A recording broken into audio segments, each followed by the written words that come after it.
Mga celebrities na nagkaroon ng simple at masayang buhay malayo sa showbiz. Kisses de Lavin.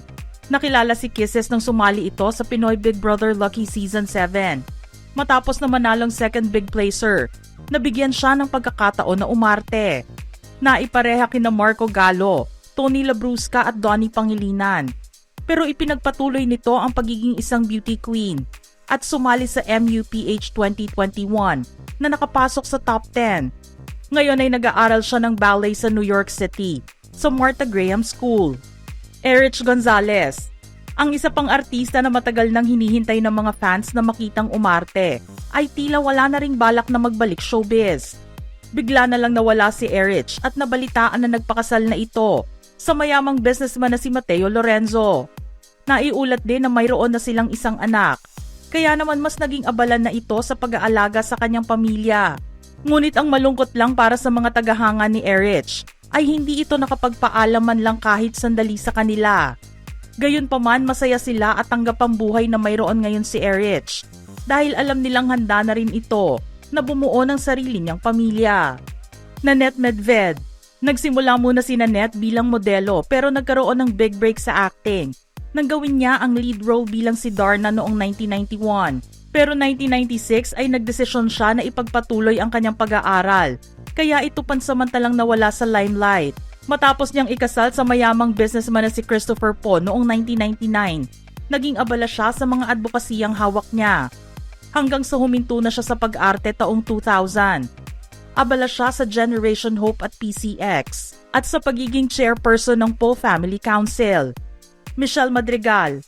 Maraming nagawang proyekto si Michelle matapos niyang sumali sa reality talent search na Star Circle Quest noong 2004. Ipinaalam naman niya noong April 2017 na siya ay nagdadalang tao sa una nitong anak sa ngayoy ex-husband na si Troy Woolfolk. Nag-divorce silang dalawa noong April 2022. Ikinasal naman siya kay Kevin Neal noong July 2024 at nakabase sila ngayon sa USA. Carol Banawa. Matapos ang nangyaring aksidente sa kanyang mga mahal sa buhay noon, nagdesisyon si Carol na magpunta ng Amerika upang makipagsapalaran para matustusan ang gastusin sa naparalisa nitong ama. Nagtuloy-tuloy na ang kanyang buhay sa nasabing bansa hanggang sa makapag-asawa ito at magkaroon ng mga anak. Itinuloy naman niya ang pag-aaral at naging isang registered nurse at nagtapos bilang summa cum laude. G. Tonji. Nilaunch si G bilang isa sa mga unang miyembro ng Star Circle Batch 1. Taong 2000 na magpa siya ang aktres na iwanan ang Pilipinas para subukan ang kanyang swerte sa Hollywood. Nakabuo na rin siya ng pamilya kasama ang mister na si Tim Walters. Ngayon ay masaya na siya sa kanyang ginagawa bilang producer ng Broadway shows at ilang mga TV shows na may kinalaman pa rin sa mga Pinoy na naninirahan sa Amerika. Makisig Morales. Unang lumabas sa TV show na Little Big Star si Makisig, kung saan siya ang itinanghal bilang second honor. Siya rin ang delivery man ng boy band na Mac and the Dudes. Ginampanan naman niya ang lead role sa fantaserya na Super Ingo, na International Emmy nominated. Kasalukuyan silang nakabase sa Australia kasama ang kanyang asawang si Nicole Hoson at nagsimula rin sila ng online food business. Ikinasal sila ni Nicole noong January 9, 2019 sa Sydney, Australia. Jewel Mish. Nakilala si Jewel matapos niyang itanghal bilang ultimate sweetheart sa talent reality search ng GMA Network na Starstruck Season 4. Noong 2013 iniwan niya ang showbiz para bumuo ng sariling pamilya. Ikinasal sila ng American boyfriend niyang si Alistair Kurzer sa Michigan, USA noong 2015 at doon na rin sila nanirahan kasama ang kanilang mga anak. Nasa bansa naman si Jewel ngayon dahil sa negosyo at naninirahan sa Davao. Anjanette Abayari. Naging beauty queen at artista si Anjanette na nakagawa ng sarili niyang pangalan dahil sa angkin niyang ganda at talino. Ginawa rin niya ang 1994 version ng pelikulang Darna. Maganda na sana ang takbo ng kanyang karera kundi lang dahil sa isang eskandalo noong 1999. Nahinto ito at nakabalik na lang siya noong 2015 sa Pilipinas. Nakilala naman niya ang evangelist na si Gary Pangan na siyang bumago sa kanyang buhay. Masaya na si Anjanette sa buhay na mayroon siya ngayon, kasama ang asawa at mga anak. Nancy Castiglione.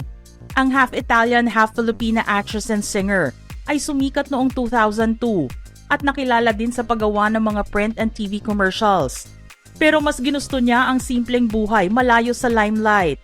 Iniwan niya ang mundo ng showbiz at nag-focus sa kanyang twins na sina Mateo at Joaquin. Masaya na si Nancy sa buhay may pamilya at nakatira din sila sa Canada kasama ang asawang si Richie Bautista at unang anak na babae na si Riley Brooke. Joyce Jimenez. Sumikat si Joyce noong 90s at nagkaroon ng maraming pelikula. Ang ilan sa mga ito ay sexy films, kaya rin siya tinawag na pantasya ng bayan. Noong August 2008, nagpa siya si Joyce na magpakasal sa kanyang Phil-Am boyfriend na si Paul Eli Egbalik na miyembro ng United States Air Force. Biniyayaan din sila ng 3 anak. Naninirahan na ngayon si Joyce sa Southern California at paminsan-minsan na lamang umuuwi sa Pilipinas. Beth Tamayo. Sumikat si Beth noong 90s bilang isang magaling na aktres. Ngunit kahit marami siyang proyekto noon, mas pinili niya ang tahimik at simpleng buhay. Gayunpaman, naging mahirap ang pagsisimula niya ng buhay sa ibang bansa. Ilang trabaho ang kanyang pinasukan bago ito nagkaroon ng magandang buhay. Ikinasal si Beth kay Johnny Wong noong 2004, ngunit naghiwalay din after 10 years. Ikinasal naman siyang muli kay Adam Hutchinson noong March 3, 2021 at nagkaroon ng isang anak na babae sa pamamagitan ng IVF. Jao Mapa. Ipinakilala si Jao bilang ika-4 na miyembro ng Guapings noong 90s.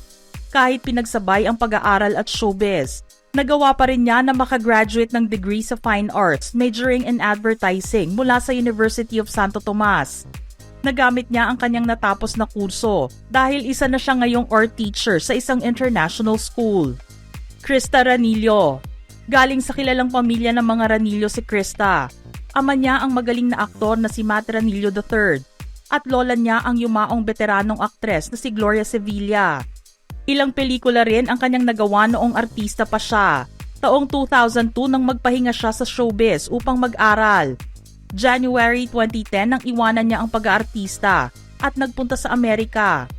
Nakilala niya ang businessman na si Nino Lim, CEO ng Island Pacific Supermarket. Masaya ang buhay nila sa Amerika kasama ang 5 anak at matagumpay pa rin ang kanilang negosyo.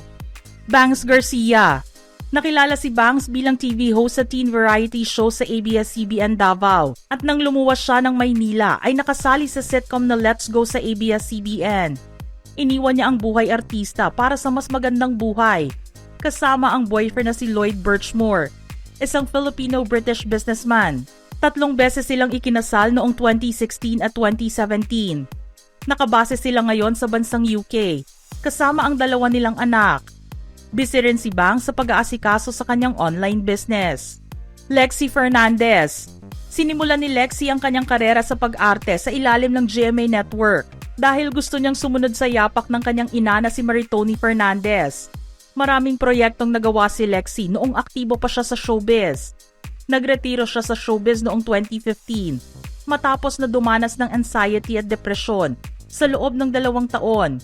Ikinasal siya sa mister na si Charles Harley Cordingley noong November 19, 2023 sa UK. Maritoni Fernandez. Naging commercial model at aktres si Maritoni matapos nitong pumasok sa showbiz. Marami siyang nagawang proyekto kasama si FPJ noong kasikatan niya. Isa rin siyang magaling na character actress. Na-diagnose siya na mayroong breast cancer at sumailalim sa lumpectomy surgery sa United States. Sikat ngayon ang negosyo niyang food supplement o barley powder na kilala bilang IM Worldwide Amazing Barley matapos itayo ang Herb All Organic Trading Corporation. Ruby Rodriguez. Isang komedyante ang pagkakakilala kay Ruby nang magsimula siya sa showbiz pero naging isa siyang magaling na host kasama ang Dabarkads ng Eat Bulaga. Mahigit 30 years ang kanyang inilagi sa programa bago ito umalis ng bansa at magtungo ng Amerika. Nagdesisyon siyang iwanan ang karera sa Pilipinas para sa bunsong anak na may autism at autoimmune disease. Nagtatrabaho si Ruby sa Philippine Consulate sa California at maswerte siyang nakapasok dito matapos na magkaroon ng opening at mag-apply. Nikki Hill. Sumikat si Nikki Hill dahil sa isang popular soft drink TV ad. Matapos nito ay pinasok niya ang showbiz sa ilalim ng ABS-CBN. Nakilala rin siya bilang isang magaling na VJ ng Mix. Lumayo si Nikki sa showbiz at mas pinili ang pag-ibig. Ikinasal siya kay BJ Albert, pamangkin ng singer na si Joey Albert noong November 2015. Nagkaroon sila ng 2 anak. Ang babaeng anak nila ay na-diagnose naman na mayroong Kawasaki disease. Bettina Carlos. 15 years old pa lang si Bettina nang magsimula siyang lumabas sa ilang palabas sa GMA at ABS-CBN. Panandali ang nawala dahil ipinagpatuloy ang pag-aaral. Bumalik muli sa pag-arte pero mas nagustuhan ang tahimik na buhay kasama ang anak na si Gummy.